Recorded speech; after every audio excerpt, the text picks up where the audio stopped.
Hi guys! Welcome back sa aking YouTube channel. So for today's video, share ko lang sa inyo yung pinaka na nangyari dito sa bahay ng amo ko. At buti na lang, Diyos ko, ang takot ko talaga guys, kasi pinaliguan ko yung alaga ko. Tapos nagda-dry ako ng hair niya. Nakaupo lang naman siya sa sa inidoro, kasi sa loob ng CR kami nagda-dry ng hair niya.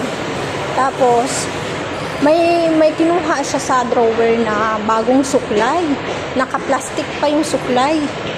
Tapos sabi ko, oh, that's new. Sabi ko, bago pala yan.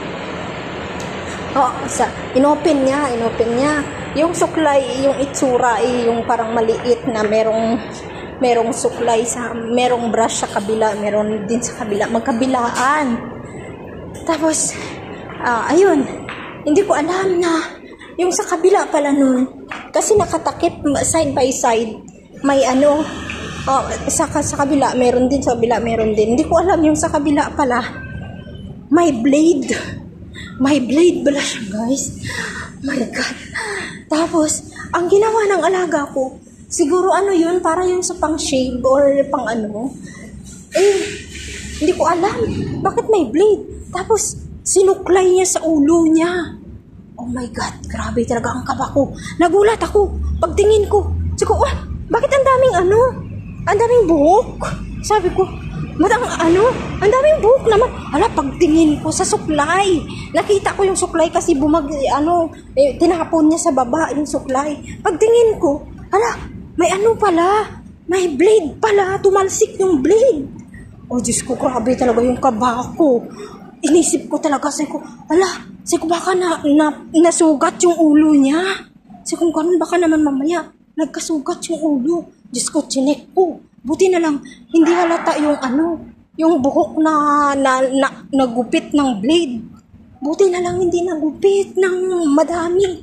As in, grabe talaga. Tapos ang ginawa ko, buti na lang hindi nasilip si ma'am, kasi lagi yan nasilip si ma'am sa CR habang pinapaliguan ko . Diyos ko, tinapon ko talaga. Tinapon ko yung blade, binalot ko ng tissue, tapos tinapon ko. Tapos yung bata na nahimik lang din, kasi alam niyang kasalanan niya. Pagkasalanan niya kasi, yan siya, takot yan siya magsumbong. Basta kasalanan niya. Pero pag alam mong hindi niya kasalanan, yung halimbawa ako yung may gawa, ganyan, sumbong yan ng sumbong. Pero gawa nung siya nga ang gumawa, kaya hindi talaga siya nagsumbong. Tumahimik siya, pumunta siya doon sa kusina, pumunta siya sa table, sa umupo. Tapos nahimik na siya. Tapos tiningnan ko yung buhok niya, kasi nga idadry ko pa. Tiningnan ko, sabi ko, Diyos ko. Sa isip-isip ko, Diyos ko, oh my God. Sabi ko, kung ma-terminate yata ako kung may nangyaring nasugat yung ulo niya. Grabe talaga guys, yung kapak ko. Kasi, siyempre sa dami mong ginagawa sa busy, hindi mo naman as in matutukan yung pagtingin sa bata, di ba? Kaya yun. Ay, Diyos ko, grabe talaga. Kaya sabi ko, naku po, sabi ko, gano'n. Paano ba to kung nangyari yung yung gano'n nga? Ay, yun lang guys, yung isi-share ko. Diyos ko, ito na naman ako, naghatid na naman ako ng alaga ko. So, mahirap pa ngayon yung sitwasyon ko, kasi nga dalawa yung alaga ko, tapos wala pa yung isa. So, iba-iba nga yung nila, yung mga kailangan na dalhin, mga activities.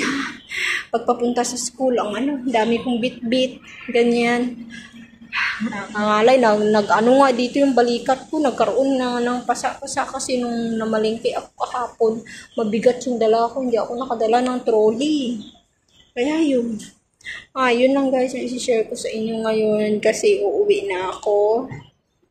Dito na ako sa building namin, nagpahinga lang ako saglit, dito na upo lang para makapag-vlog at mai-upload ko mamaya. Ayan, nag-share lang ako ng experience ko. Ayun lang. Thank you so much guys for watching. At siyempre, huwag niyong kalimutan i-subscribe ako. Thank you for watching. God bless.